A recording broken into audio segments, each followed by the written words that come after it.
चलिए शुरू करते हैं एरिक राइस की बुक द लीन स्टार्टअप से। अच्छा, एक बात बताइए, आपके दिमाग में क्या आता है जब आप स्टार्टअप सुनते हैं? आप शायद किसी गैराज में बैठे हुए 4-5 दोस्तों के बारे में सोच रहे हैं जो कि कोई नया प्रोडक्ट बना रहे हो, एक बड़ा ही एक्साइटिंग वेंचर जिससे खूब प्रॉफिट कमाने की ढेर सारी उम्मीदें हो, राइट? तो कुछ इसी तरीके से सिलिकॉन वैली में बहुत सी .com कंपनीज शुरू हुई थी। शायद आपको पता हो या नहीं, मगर एप्पल कंपनी तो ऐसे ही स्टार्ट हुई थी। पर क्या आपको ये पता है कि किसी जानी मानी कंपनी के अंदर भी एक स्टार्टअप खोला जा सकता है? वैसे ये इन्फॉर्मेशन और ऐसी कई इंटरेस्टिंग बातें आज आपको इस किताब से पता चलेगी। तो आज बिजनेस की दुनिया बदलती जा रही है, इसीलिए इसको लेकर के जो ट्रेडिशनल अप्रोच है वो भी बदलनी चाहिए। लीन स्टार्टअप यही है जो कि बिजनेस में एक मॉडर्न अप्रोच को पेश करता है। वैसे कुछ ऐसे स्टार्टअप है जिनके बारे में अच्छी प्लानिंग की गई है, खूब सोच समझकर, प्रोडक्ट को चुनकर और मार्केटिंग स्ट्रेटेजी के साथ, लेकिन उनके पीछे इंटेलिजेंट मेंबर्स की टीम भी मौजूद है। मगर इतना टाइम, पैसा और एफर्ट लगाने के बावजूद क्यों ये स्टार्टअप फेल हो जाते हैं? आखिर कहाँ पर कमी रह जाती है? क्या प्लानिंग ठीक तरीके से नहीं हो पाती? वैसे आप में से कई लोग ऐसे होंगे जो कि खुद का बिजनेस शुरू करना चाहते होंगे, या फिर आप एक ऐसे बिजनेसमैन हैं जो कि कोई नया वेंचर शुरू करना चाहते हैं। खैर, आप जो भी हो, ये किताब आपके काम आएगी। अगर आप भी जानना चाहते हैं कि कैसे स्टार्टअप से शुरू करके मल्टी मिलियन कंपनी खड़ी की जाए, तो आइए यहाँ से शुरू करते हैं। तो सबसे पहले आप बड़ा सोचे, लेकिन शुरुआत छोटे से करें। जी हाँ, साल 2000 के शुरू में इस किताब के ऑथर एरिक राइस ने अपने कॉलेज के दोस्तों के साथ मिलकर के एक स्टार्टअप शुरू किया था। उनका प्रोडक्ट था एक ऑनलाइन साइट जहां पर लोग अपना प्रोफाइल पोटेंशियल एम्प्लॉयर्स के सामने रख सकते थे, और उनका ये आइडिया बड़ा ही कमाल का था। टीम भी बहुत ही बढ़िया थी और उन्होंने लेटेस्ट टेक्नोलॉजी भी इस्तेमाल की थी। फिर भी उनका ये स्टार्टअप फेल हो गया। उनके साथ ही कितने ही और स्टार्टअप भी डूब गए। जब .com कंपनीज का बबल फूटा तो एरिक राइस सदमे में थे। उन्हें लगा कि जो कुछ भी उन्होंने सक्सेस स्टोरीज के बारे में मैगजीन्स में पढ़ा था वो सब झूठ है। आप चाहे कितना भी हार्डवर्क कर लो और कभी हार न मानो, फिर भी हम फेल हो सकते हैं। तो कुछ सालों के बाद एरिक ने सोचा कि शायद यहीं पर ज्यादातर स्टार्टअप डूब जाते हैं, क्योंकि बहुत से नए प्रोडक्ट चल ही नहीं पाते। मगर अपने एक्सपीरियंस से एरिक को एक ऐसा गारंटीड प्रोसेस पता चला जिससे कोई भी स्टार्टअप फेल नहीं हो सकता। इसका एक सही तरीका है जिसे समझकर अगर फॉलो किया जाए तो सक्सेस अचीव की जा सकती है। तो 2004 में एरिक ने एक और स्टार्टअप को को फाउंड किया था। उनका नया प्रोडक्ट था एक ऑनलाइन प्लेटफॉर्म जहां मेंबर अपने नए अवतार के साथ अपने दोस्तों से कनेक्ट कर सकते थे।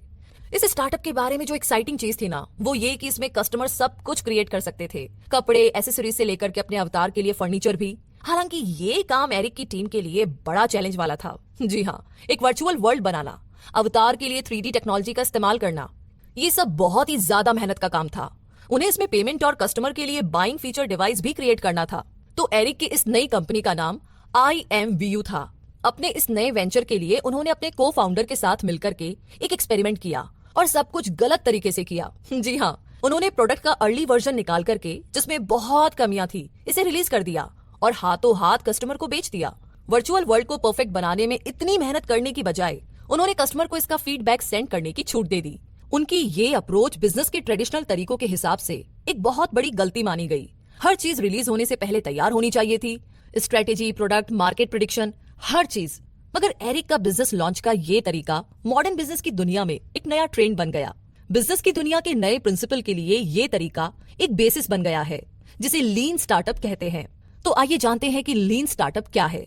लीन स्टार्टअप एक्चुअली में एक एक्सपेरिमेंट पर बेस है। इसका मेन आइडिया है कि गलतियों से सीखा जाए। इस तरीके से आप सालों साल प्रोडक्ट को परफेक्ट बनाने में नहीं गुजारते। आपका प्रोडक्ट बिकेगा कि नहीं, या कस्टमर कैसा रिस्पॉन्स देंगे, ये सोचने में बरसों नहीं लगा देते। लीन स्टार्टअप मेथड इस्तेमाल करके कम अमाउंट में भी आप प्रोडक्ट का अर्ली वर्जन निकाल सकते हैं, फिर आगे जरूरत के हिसाब से इसमें चेंज ला सकते हैं।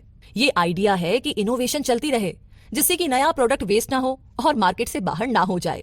सच कहे तो आज लीन स्टार्टअप ग्लोबल मूवमेंट बन चुका है। दुनिया भर की कई ऑर्गेनाइजेशन ने इसे अडॉप्ट किया है। इसने बिजनेस की दुनिया में एक नया दौर पैदा कर दिया है। इसे ना सिर्फ नई कंपनीज ने ही नहीं, बल्कि कई सारे जाने माने एलिट बिजनेसमैन और फॉर्च्यून 500 ने भी अप्लाई किया है।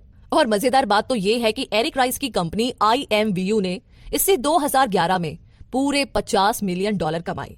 तो इसी के साथ अब आगे जानते हैं कि लीन स्टार्टअप की प्रिंसिपल क्या है। लीन स्टार्टअप मेथड में 5 इंपॉर्टेंट की आइडियाज हैं। पहला ये कि ये जरूरी नहीं है कि कोई भी नया बिजनेस आप गैराज से ही शुरू करें।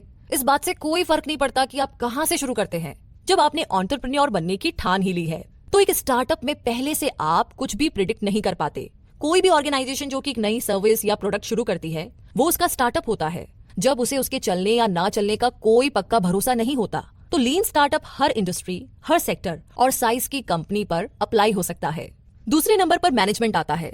जब आप स्टार्टअप की बात करते हैं तो इसका मतलब सिर्फ प्रोडक्ट से नहीं है, उस प्रोडक्ट को बनाने वाले लोग भी स्टार्टअप में शामिल होते हैं और उन सभी लोगों या उस इंस्टीट्यूट को एक स्पेशल तरीके से मैनेज करने की जरूरत पड़ती है, क्योंकि वो उस स्टार्टअप के बारे में बहुत अनसर्टेन है।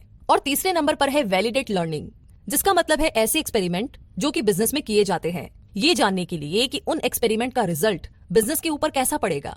ये उसी तरीके से है जैसे कोई साइंटिफिक हाइपोथेसिस होती है, और ये एक तरीके से जरूरी भी तो है, क्योंकि बिजनेस लंबा टिके यही तो स्टार्टअप का गोल होता है। ये सिर्फ कुछ टाइम के लिए प्रॉफिट कमाना नहीं होता। और आगे चौथे नंबर पर है बिल्ड, मेजर और लर्न। किसी भी स्टार्टअप के प्राइमरी टास्क होते हैं आइडिया से नए प्रोडक्ट बनाना, कस्टमर के फीडबैक को मेजर करना और उस फीडबैक से सीखना कि ये चीज आगे चलेगी या नहीं, यानी टू पिवट और परसवेयर। पिवट से मतलब है कि अगर आपका आइडिया काम नहीं करता है तो किसी दूसरे प्लान के बारे में आप सोच सकते हैं, और परसवेयर का मतलब है कि अपने आइडिया को लेकर के आप आगे बढ़ सकते हैं अगर आपको लगता है ये वर्क कर रहा है। तो अगर फीडबैक अच्छा नहीं मिलता है तो फिर आपको कोई दूसरा रास्ता लेना पड़ेगा, और अगर फीडबैक अच्छा मिलता है तो फिर आगे चलते रहिए, यानी टू पिवट और परसवेयर। और आगे पांचवें नंबर पर है प्रोग्रेस। आपके स्टार्टअप को बिल्ड, मेजर, लर्न साइकिल के हिसाब से चलने की आदत होनी चाहिए।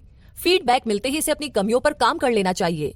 एक सस्टेनेबल बिजनेस अचीव करने के लिए अपने किस प्रोसेस पर आगे बढ़ना है, क्या करना है, ये स्टार्टअप को पता होना चाहिए।